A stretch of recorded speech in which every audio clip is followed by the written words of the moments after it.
దేవుని నామమునకు మహిమ కలుగును కాక. Heavenly light ministries global prayer tower ఆధ్వర్యంలో జరుగుతున్న ఉదయకాలపు స్తుతి ఆరాధన కూడికు వాళ్ళందరినీ ప్రేమపూర్వకంగా ఆహ్వానిస్తున్నాను. మొదటి యోహాను పత్రికలో నుంచి మనము ధ్యానిస్తున్నాము.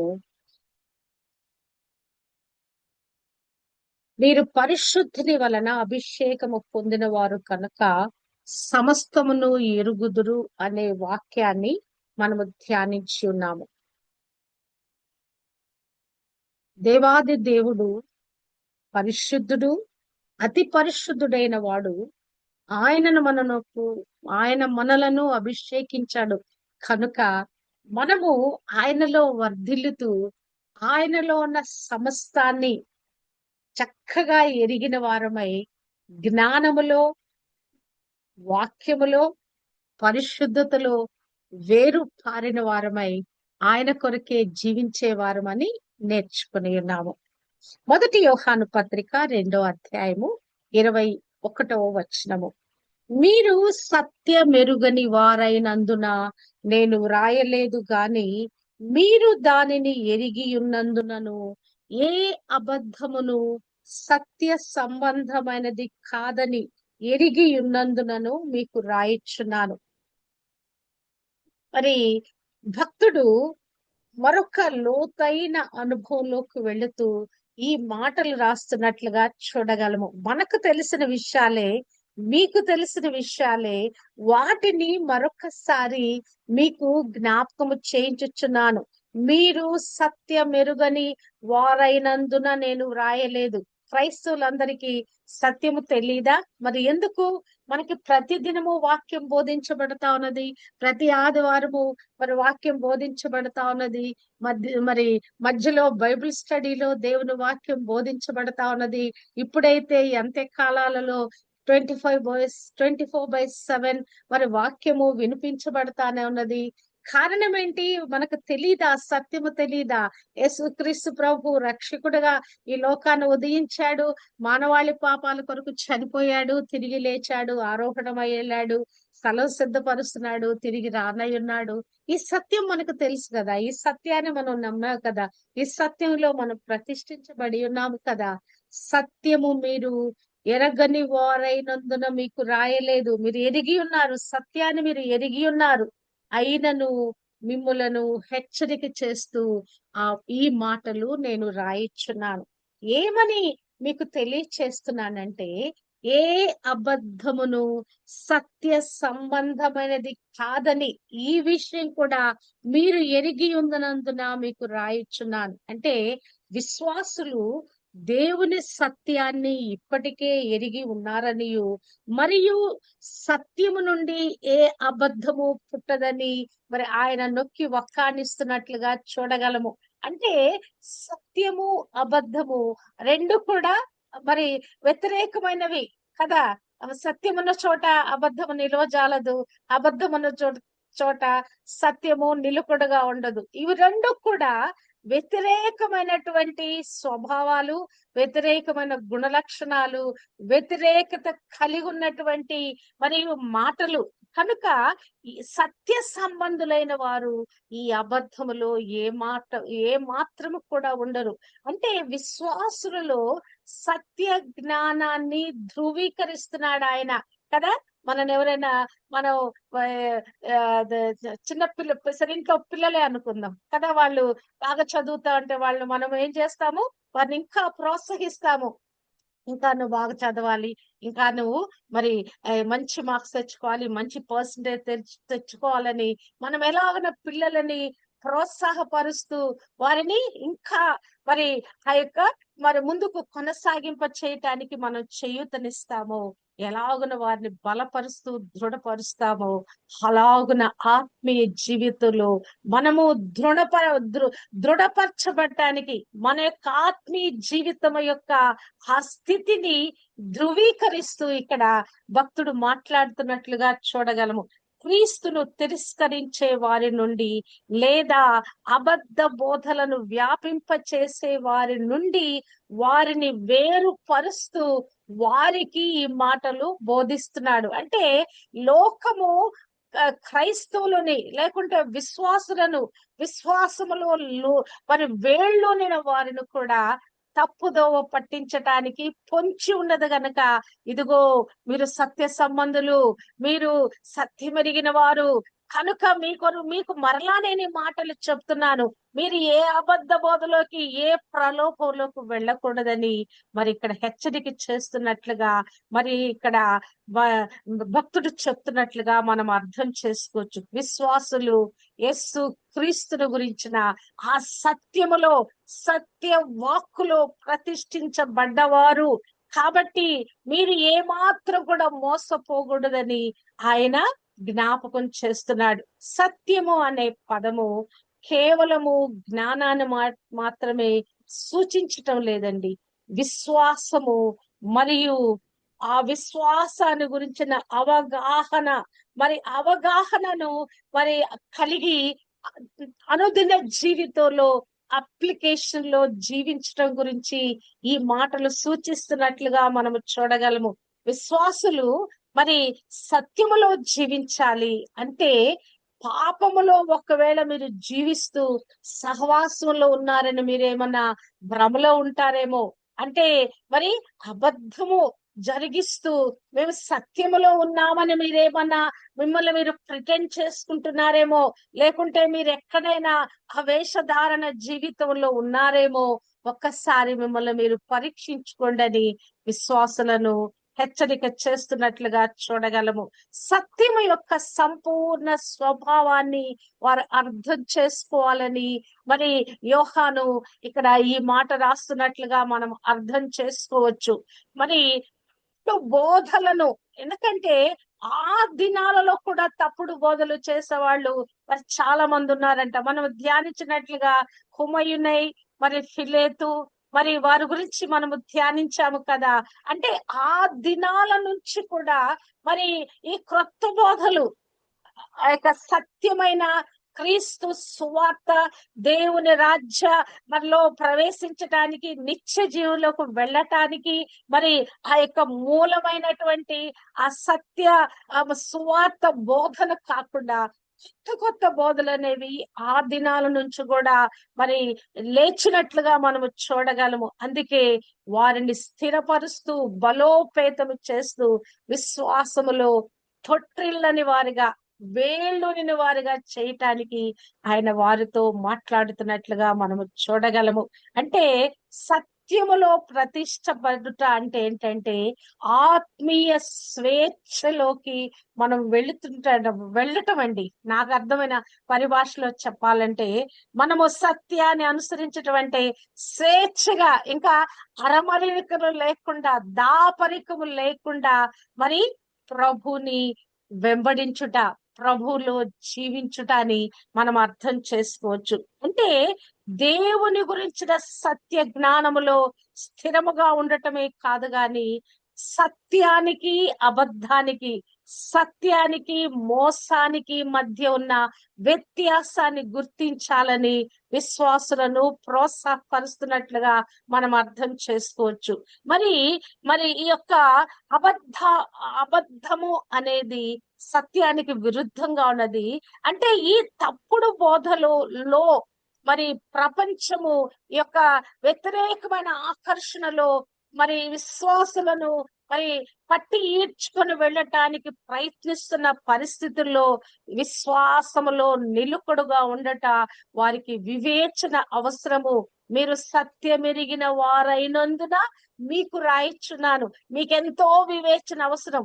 ఈ సత్యములో నిలుకడుగా ఉండటానికి మీకు వివేచన అవసరం అని ఇక్కడ మాట్లాడుతున్నట్లుగా మనము చూడగలము. అంటే క్రైస్తవ సిద్ధాంతములో మంచి ప్రావీణ్యము కలిగి ఉన్నవారు కూడా మరి ఈ యొక్క మరి ఆ ప్రావీణ్యతలోకి కదా, నిపుణతలోకి, లోతులోకి, కంప్లీట్నెస్ లోకి, పరిపూర్ణతలోకి వెళ్ళువారిగా మార్చబడాలని వారితో ఈ సంభాషణ చేస్తున్నాడు. మీరు మరి ప్రభు చెప్తాడు, తన బోధనలో చెప్తాడు, ఆ సత్యములో జీవించుట అంటే మరి ఆయన ఏం చెప్తాడు, నా వాక్యము నా వాక్యమందు నిలిచిన వారైతే నిజముగా నాకు శిష్యులయుండి సత్యమును గ్రహించెదరు. అప్పుడు సత్యము మిమ్ములను స్వతంత్రులనుగా చేయును. అంటే ఈ వాక్యములో, సత్య వాక్యములో బోధించబడినటువంటి ఏదైతే నేర్పించబడిందో మీకు, ఏదైతే మేము ఈ జీవవాక్యం గురించి ఏది కన్నులారా చూచి, ఏది మేము చెవులారా విని, మా చేతులతో తాకి మీకు మేము బోధిస్తున్నామో ఆ సత్యములోనే, ఆ సత్య వాక్కులోనే నిలిచి ఉండి ఆయనలో ఈ శిష్యరికత్వంలో కొనసాగాలి మీరు.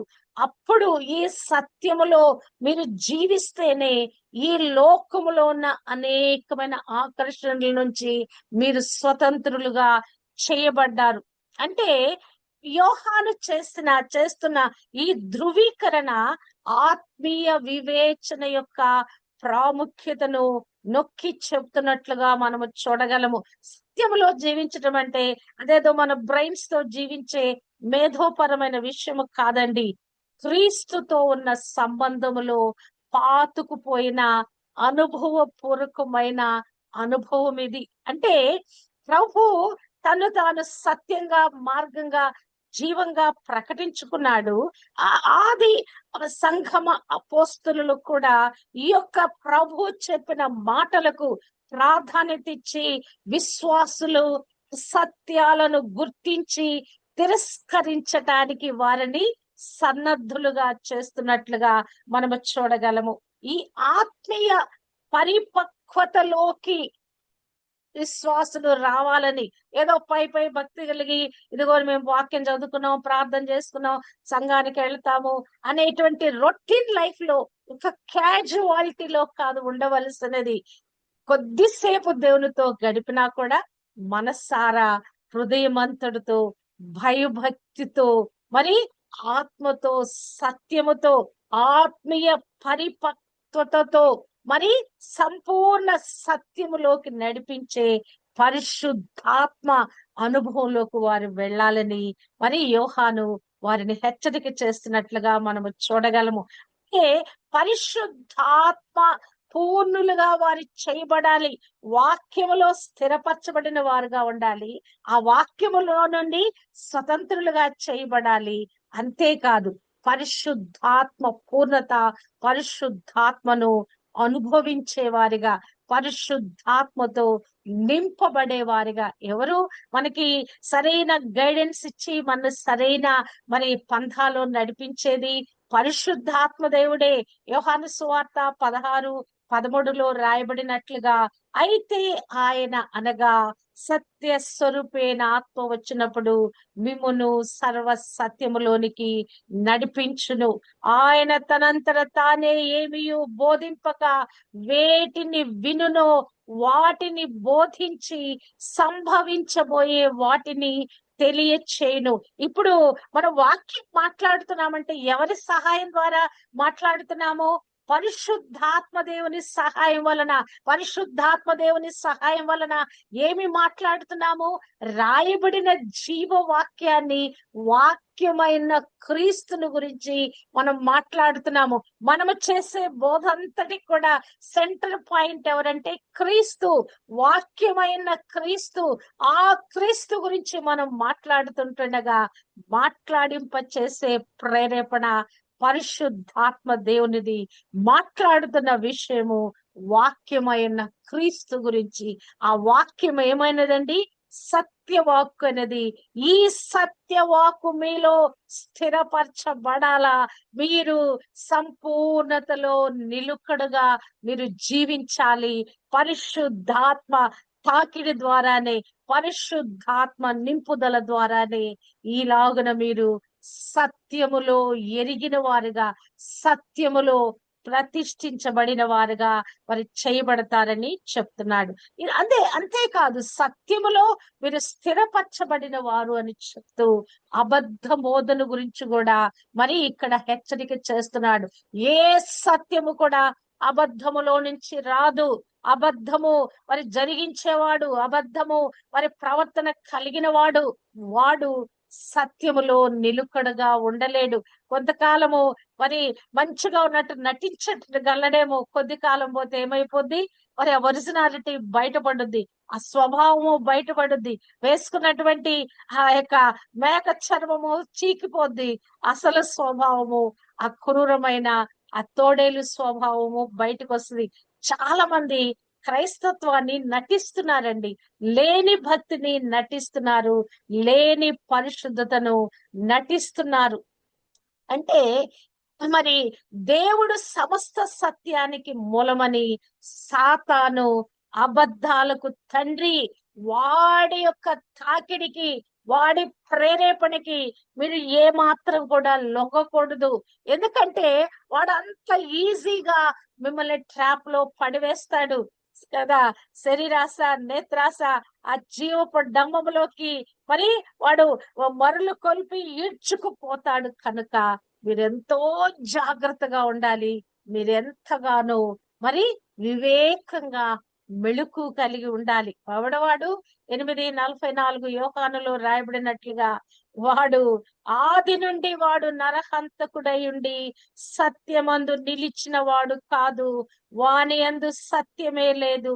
వాడు అబద్ధమాడునప్పుడు తన సత్య స్వభావము తన స్వభావము, వాడు అబద్ధమాడినప్పుడు తన స్వభావము అనుసరించి మాటలాడును, వాడు అబద్ధికుడును, అబద్ధమునకు జనకుడునై ఉన్నాడు. ఈ అబద్ధానికి ఆరిజన్ ఎవరండి?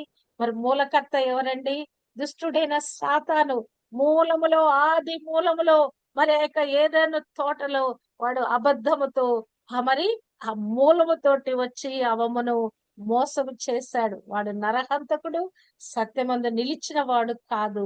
వాడు తన స్వభావాన్ని అనుసరించే మాట్లాడతాడు. ఒకవేళ ఏదైనా సత్యంగా మాట్లాడటానికి బిహేవ్ చేసినా వాడు ఒరిజినాలిటీ బయటపడుద్ది. వాడు అబద్ధికుడును, అబద్ధమును అబద్ధమునకు జనకుడునై ఉన్నాడు. అంటే సువార్తను వ్యతిరేకించే తప్పుడు బోధనల పట్ల ఆదిమ సంఘము అప్రమత్తంగా ఉండి విశ్వాసులను కూడా ఆ మెళుకువలోకి తీసుకుని వెళుతుందండి. అపోస్తలుల సందేశానికి విరుద్ధమైన ఏ బోధ అయినా సహజంగానే అసత్యమన్నదని యోహాను యొక్క ఈ ప్రకటన గుర్తు చేస్తున్నట్లుగా మనము చూడగలము. సిద్ధాంత పరంగా, వేదాంత పరంగా ఏదైతే పునాది మీకు వేయబడిందో, మరి ఆ పునాది వేయబడిన దానిలో నుంచి విరుద్ధమైన ఏ సువార్తనైనా తిరస్కరించాలి. మీరు దాన్ని వివేచించాలి అని మరి పౌలు కూడా ఈ మాటలు జ్ఞాపకం చేస్తున్నట్లుగా మనము చూడగలము. గలతీయులకు రాసిన మొదటి పత్రిక 8:9 కూడా పౌలు ఇక్కడ స్పష్టంగా మాట్లాడుతున్నాడు. మేము మీకు ప్రకటించిన సువార్త గాక వారి యొక్క సువార్తను నేనైనను పరలోకము నుండి వచ్చిన ఒక దూత అయినను మీకు ప్రకటించిన ఎడల అతడు శాపగ్రస్తుడవును గాక. అంటే ఈ లోకంలో తప్పుడు బోధలు బోధిస్తున్న మరి బోధకులందరూ ఏమైపోతున్నారండి? శాపగ్రస్తులైపోతున్నారు. వారిని వెంబడిస్తున్న వారు కూడా శాపగ్రస్తులు అవుతున్నారు. అసలు ప్రభు వచ్చిన కారణం ఏంటి?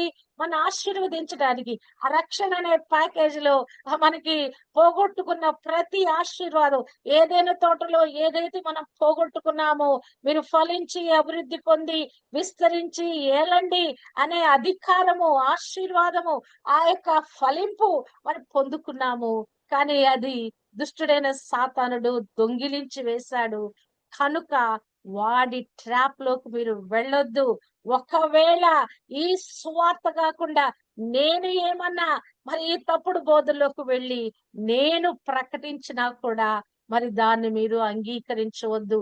నేను ప్రకటించిన సువార్తను నేనైనాను, లేకుంటే మా టీములో ఎవరైనాను, అపోస్తల్లో ఎవరైనాను, పరలోకము నుండి వచ్చిన మరొక దూత అయినను ఇది కాదు సువార్తని ఇంకేదైనా వక్రీకరించి చెప్పినా కూడా మీరు నమ్మవద్దు. వాడు శాపగ్రస్తుడు అవుతాడు.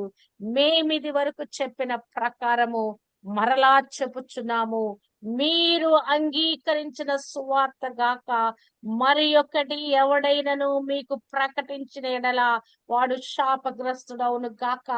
2 సార్లు ఒకే మాటను 2 సార్లుగా చెప్తూ ఇక్కడ అపోస్తలుడైన పౌలు ఈ మాటను దృఢపరుస్తున్నట్లుగా చూడగలము. అంటే ఈ సువార్త సత్యము కాకుండా ఏదైతే పునాది వేయబడిందో ఈ పునాదిలో నిలవకుండా తప్పుడు బోధల వైపు మీరు ఆకర్షితులై వెళ్ళారా? ఒకవేళ మరి మిమ్మల్ని తప్పుడు విధానంలోకి తీసుకొని వెళ్ళటానికి ఎవరైనా వచ్చి ఇటువంటి అబద్ధ బోధలు చేస్తున్నారా? వారు ఏమైపోతారు? శాపగ్రస్తులైపోతారు కదా.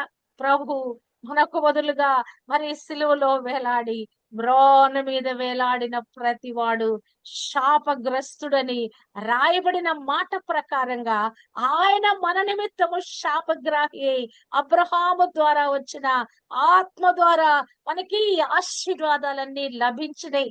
గలతీ 3:14 13:14 రాయబడిన మాటల ప్రకారంగా. కానీ ఈ సత్య సువార్తలోంచి ప్రక్కకు తొలగిపోతే ఆ బోధించేవారు విని వెంబడించేవారు కూడా ఏమవుతున్నారండి? శాపగ్రస్తులు అవుతున్నారు. మీరు సత్యాన్ని ఎరగలేదని మీకు నేను వ్రాయటం లేదు, మీరు దానిని ఎరిగి ఉన్నారు గనక ఈ అబద్ధాన్ని మీరు వివేచించాలి.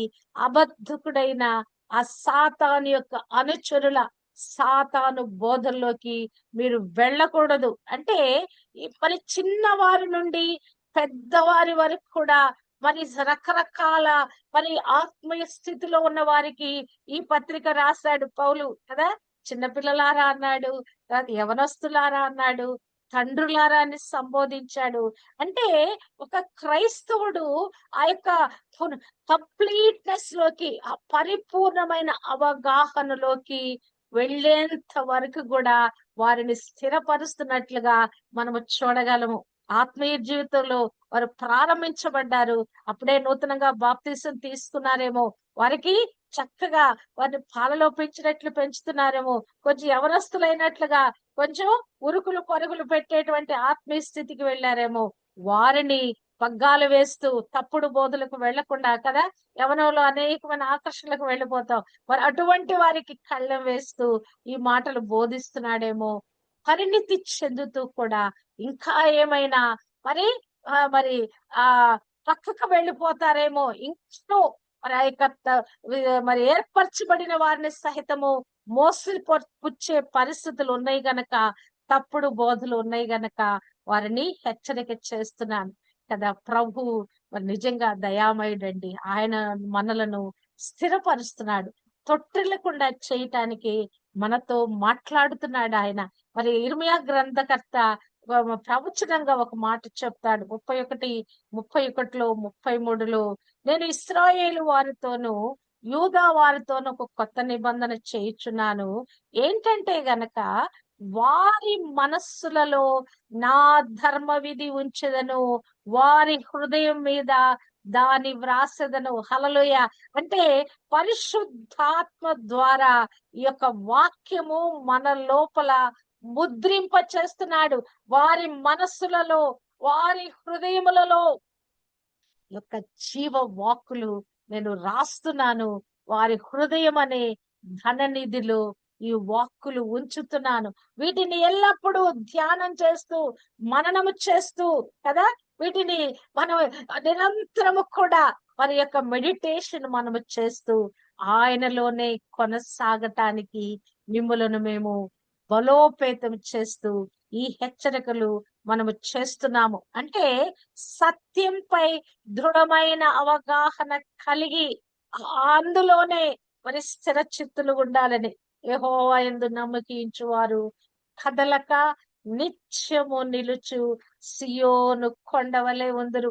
అబ్బా, ఈ మాట మాత్రం అసలు నాకెంతో సవాలుగా అనిపిస్తుంది కదా. ఆయనను నమ్మితే ఇంత తొట్టెళ్ళకుండా ఉంటారా? ఆయన నమ్మితే ఇంతగా స్ట్రాంగ్ ఎనఫ్ గా ఉంటారా? ఆయన నమ్మితే ఇంకా ఎక్కడ కూడా పడిపోకుండా ఉంటారా? ఆయన నమ్మితే అంత లోతైన అనుభవంలో ఉంటారా? అంత పటిష్టంగా ఉంటారా? ఆయన నమ్మిన వారు ఎలా ఉంటారంట? కదలక నిత్యము నిలుచు సియోను కొండవలే ఉంటారబ్బా.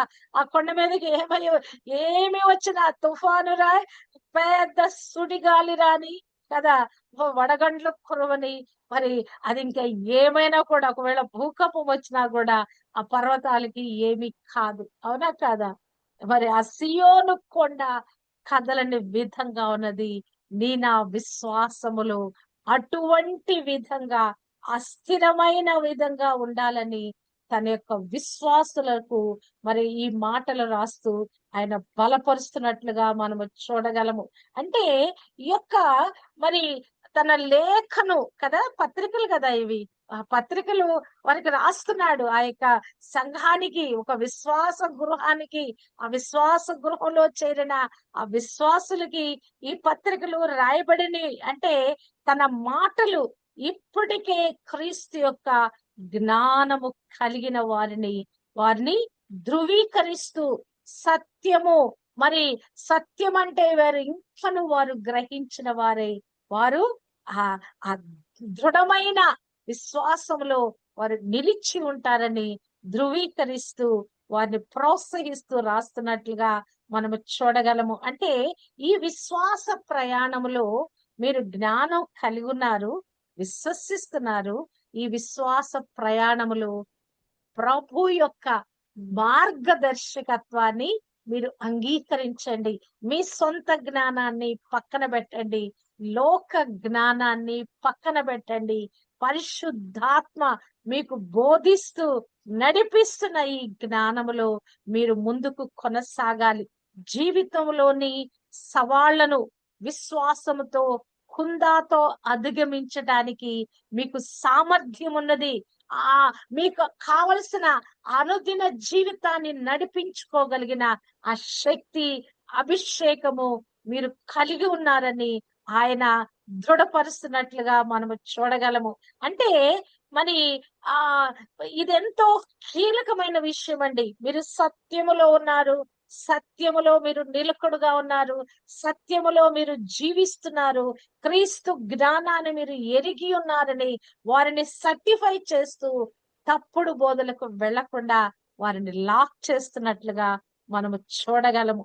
సత్యము అని ప్రస్తావించినప్పుడు క్రీస్తు యొక్క దైవత్వము, క్రీస్తు మరి ఆ యొక్క క్రీస్తులో ఉన్న స్వచ్ఛత, క్రీస్తులో ఉన్న ఆ గుణ లక్షణాలను మనము కలిగి ఉండాలనే ఆ పిలుపును మరి ఇస్తున్నట్లుగా మనము చూడగలము. దీన్ని మనం అర్థం చేసుకోవాలంటే పౌలు భక్తుడు మాట్లాడిన మాట ఎఫెసీయులకు రాసిన పత్రిక 1వ అధ్యాయము 13వ వచనములో ఇలాగున రాయబడి ఉన్నది. మీరును సత్యవాక్యమును అనగా మీ రక్షణ సువార్తను విని క్రీస్తునందు విశ్వాసముంచి వాగ్దానము చేయబడిన ఆత్మ చేత ముద్రించబడితిరి.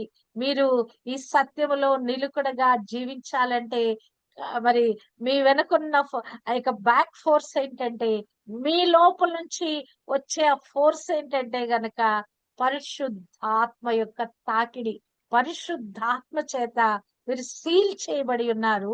బాప్తిస్మ అనుభవంలో, అనుదిన జీవిత యాత్రలో, ఈ ఆటుపోట్లలో కలిగే కష్ట నష్టాలు, కీడులలో మీరు ఎలాగున మరి ముద్రించబడి ఉన్నారంటే, తొట్టిలను వారిగా ముద్రించబడి ఉన్నారు. కానీ మీరు చేయవలసిన పని ఏంటంటే అబద్ధ బోధలను వివేచించగలగాలి. ఎవడు అబద్ధాన్ని మోసుకొని వస్తున్నాడో, తప్పుడు బోధలు మోసుకొని వస్తున్నాడో వాడిని మీరు వివేచించాలి. పరిశుద్ధాత్మ దేవుని యొక్క కనుసన్నలలోనే మనము జీవించాలి. అంటే ఎలాగున దీనిని మన దైనందిన జీవితంలో అన్వయించుకోవచ్చంటే లేఖనాలలో ప్రార్థన లేఖనాల పఠనలో మరి ప్రార్థనలో మనల్ని మనం లీనం చేసుకున్నట ద్వారా ఈ యొక్క సత్యము, అసత్యం అనే ఈ రెండిటి మధ్య ఉన్న ఆ విభేదాన్ని, ఆ యొక్క దాన్ని మనము గమనించిన వారమై ఒక్కరితో ఒకరు సహవాసం చేస్తున్నప్పుడు కదా, ఒంటరిగా ఉంటే మనము గెలవలేము ఈ లోకంలో. ఈ సహవాసంలో కొనసాగేటప్పుడు మరి ఒకరినొకరు ప్రోత్సహించుకుంటూ, మరి మనకు తెలిసిన విషయాలని ఎదుటి వారితో మాట్లాడుతూ, ఎదుటి వారికి తెలిసిన విషయాలని మనం పంచుకుంటూ, ఈ ఆత్మీయ జ్ఞానములో మనము వర్ధిల్లాలని, దేవుని వాక్యముతో ప్రతి దాన్ని సరిచూచుకుంటూ మనము ఎల్లప్పుడూ సిద్ధంగా ఉండాలని భక్తుడు మాట్లాడుతున్నట్లుగా చూడగలము. ఒక విశాలమైన సముద్రం ఉందనుకోండి. ఒక పడవ నడుపుతున్న నావికుడిని మనం ఊహించుకుందాం. మరి అతను ఏం చేస్తాడు? దేని మీద ఆధారపడతాడు? ఒక దిక్సూచి అనే దాని మీద ఆధారపడతాడు. దిక్సూచి లేకపోతే ఆయన ఆ సముద్ర ప్రయాణం చేయలేడు. తప్పిపోతాడు. ఎక్కడికి వెళ్తాడో కూడా తెలీదు. అంటే సత్యంపై గట్టి పట్టు కూడా ఎలా ఉంటదంటే, మోసపూరిత ప్రవాహాలతో నిండిన ఈ ప్రపంచంలో మనము దారి తప్పిపోయే ప్రమాదం ఉంది కనుక, నావికుడు తన దిక్సూచిని నమ్మినట్లే మన జీవితాలను నడిపించడానికి లేఖనాలలో వెల్లడి చేయబడిన ఈ సత్యాన్ని మనం నమ్మిన వారమై, సత్యములో మనము స్థిరంగా నిలబడిన వారమై, మోసానికి వ్యతిరేకంగా మెలకువగలిగిన వారమై, లేఖనాలలో మనల్ని మనం స్థిరపరచుకోవటం ద్వారా బలమైన క్రైస్తవ సంఘాన్ని మనము పెంపొందించుకోవటం ద్వారా ఈ ఆధునిక జీవితంలో, ఈ యొక్క సంక్లిష్టతలో విశ్వాసంతో, కృపతో మనము అధిగమించగలమని ఇక్కడ భక్తుడు మన బలోపేతం చేస్తున్నట్లుగా మనము చూడగలము. ఈ నిజమైనటువంటి ఆ యొక్క మరి ఆ క్రీస్తు బోధలో, క్రీస్తు ఏ ప్రబోధలు చేశాడో అదే ఇప్పుడు మేము బోధిస్తున్నాము, అదే మీకు నేర్పిస్తున్నాము, అదే మీరు నేర్చుకుని ఉన్నారు. అందులోనే నిలిచి ఉండండి. తొట్టిల్లకుండి తొట్టిల్లకుండి తొట్టిల్లకుడి మరి దుష్టుని యొక్క ప్రేరేపణలు లొంగకుండి. అప్పుడు మీరు విజయవంతమైన జీవితంలో మరి ముందుకు కొనసాగుతారు. అంటే ప్రతి సమయంలో, ఇంట్లో పనిలో ఉన్నావా, మరి ఉద్యోగంలో ఉన్నావా, ప్రతి చోట నిజాయితీగా, నిష్కపటంగా, సత్యం అనే పునాదిలో మనము అవునంటే అవును, కాదంటే కాదన్నట్లుగా క్రీస్తు కొరకే, సత్యవంతుడైన ఆ క్రీస్తునే ప్రతిబింబిస్తూ, ఆయనను రిఫ్లెక్ట్ చేస్తూ ఈ లోకంలో సత్యవంతులుగా మనలో మనం రుజువు చేసుకుంటూ, సత్యవంతుడైన వానికి మహిమ తీసుకుని రావాలని మరి భక్తుడు మనకి సెలవిస్తున్నాడు. సత్యములో ప్రతిష్ఠించబడిన వారమై, సత్యములో నిలకడగా జీవించి, ఆ సత్యవంతుడైన వానితో నిరంతరము కలిసి జీవించటానికి దేవుడు మనకు